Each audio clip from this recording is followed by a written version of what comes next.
Hai semua, Assalamualaikum. Pada hari ini saya nak kongsikan resepi masakan rumahan yang biasa je tapi cukup menyelerakan, iaitu bayam hijau. Ni macam biasa, kita nak siang-siang terlebih dahulu sayur bayam hijau kita.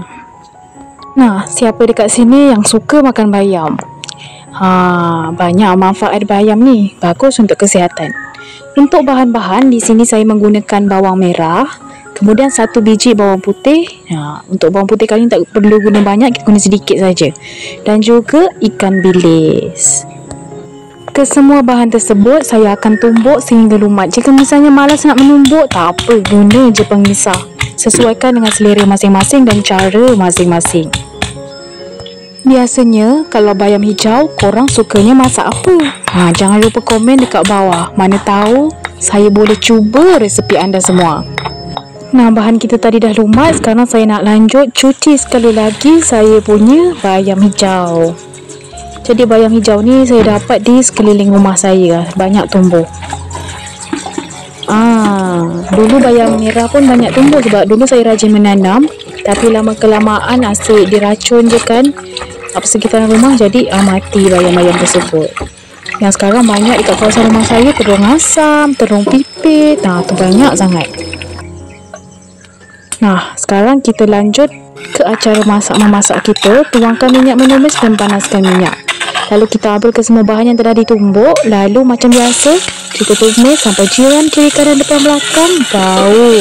Dan bahan tumisan kita ni sedikit garing.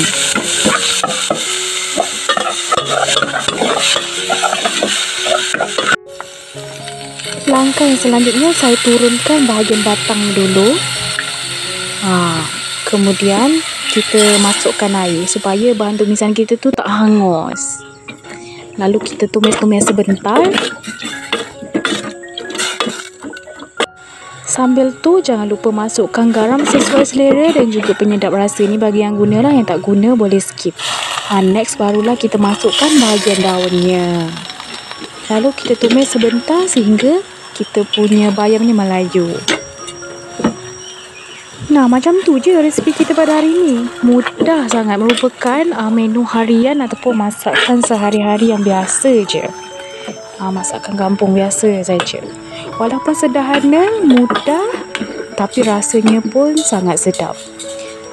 Lagi-lagi kalau anda makannya dengan sambal belacan. Ada sedikit ikan masin ataupun ikan goreng. Memang lengkap sudah. Tak perlu lagi lauk lain. Tak pun dengan ayam goreng ke. Jangan sangka walaupun sederhana, tapi menu macam ni lah yang kadang buat kita bertambah nasi. Yang simple-simple ni lah yang kadang membangkitkan selera makan. Jadi jangan lupa cuba, okay? Jangan lupa tekan like kalau suka dan subscribe.